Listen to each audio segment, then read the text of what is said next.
ஆண்டவருக்கே ஸ்தோத்திரம் உண்டாவதாக. May all glory be to God's holy name today. 2026 பிப்ரவரி மாதம் 22ஆம் தேதி ஞாயிற்றுக்கிழமை. Today is 22, a good Sunday morning, the month of February, the year 2026. இயேசுவின் நாமத்தினால் அடிக்கடி பெய்ய பண்ணுகிற அந்த மழையிலே நாங்கள் உணர்ந்து வாழ கிருபை செய்வீராக. In the name of our Lord Jesus Christ, let us recognize and realize in the rain that is continuing in our life. இயேசு 8வது வார்த்தைகள். The book of Hebrews chapter 6 verse 7 to 8. எப்படியெனில் தன்மேல் அடிக்கடி பெய்கிற மழையை குடித்து தன்னிடத்தில் பயிரிடுகிறவருக்கேற்ற பயிரை முளைப்பிக்கும் நிலமானது படுவதே அதன் முடிவு.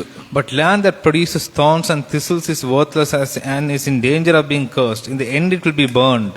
கவனியுங்கள். Listen. இது ஆன்மீக உண்மையை குறிக்கின்றது. This is talking about spiritual truth. இது விவசாயத்தை குறிப்பது அல்ல. This does not relate to agriculture. இது மனிதனின் ஆத்துமா மற்றும் கடவுளின் கிருபையை குறிக்கின்றது. This shows man's soul and God's grace. முதலாவது குறிப்பு. As my first point, நிலம் மனித இருதயத்தையும் அதோடு மனதையும் குறிக்கின்றது. Soil is man's heart. It also symbolizes man's mind. நாம் நிலத்தை போன்றவர்கள். We are like the soil. விதைக்கப்படும் விதைகள், ஒன்று கடவுளுடைய வார்த்தைகள், ரெண்டு செயல்கள், வளருவதற்கு ஏற்ற இதயம் அடித்தளமாய் உள்ளது. God's words are the seeds sown in our life. Our heart is the foundation for the growth of our actions. இரண்டாவது குறிப்பு. As my second point, மழை கடவுளின் கிருபை.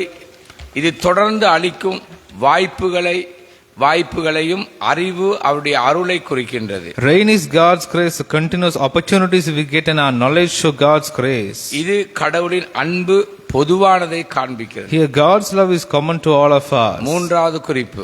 As my third point, பயிர் செயல்பாடுகள். crops and activities. நிலம் மழையை ஏற்றுக்கொண்ட பின்பு பலனை தருகின்றது.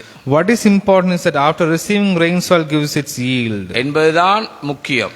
This is very important. பயனுள்ள பயிர் நற்கிரியை ஒருவன் வெளிப்படுத்தினால் ஆசீர்வாதம் பெருகலாம். This is the useful crop. When a person increases his good works, blessings may increase. ஆசீர்வாதம் பெருகும்.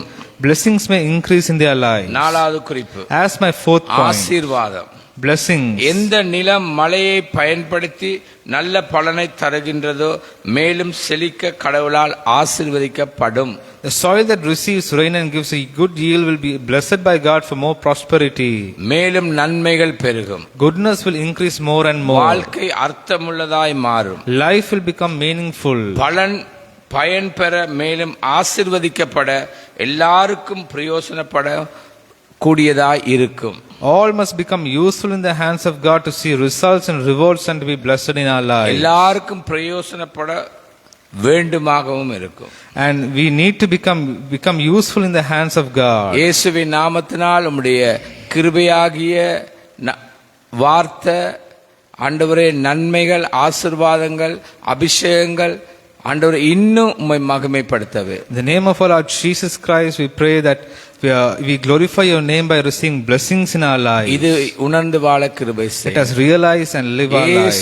In the name of our Lord Jesus Christ. Amen, amen, amen. Amen, amen, amen. கர்த்தர் தாமே உங்களை ஆசீர்வதிப்பாராக. May God bless you abundantly.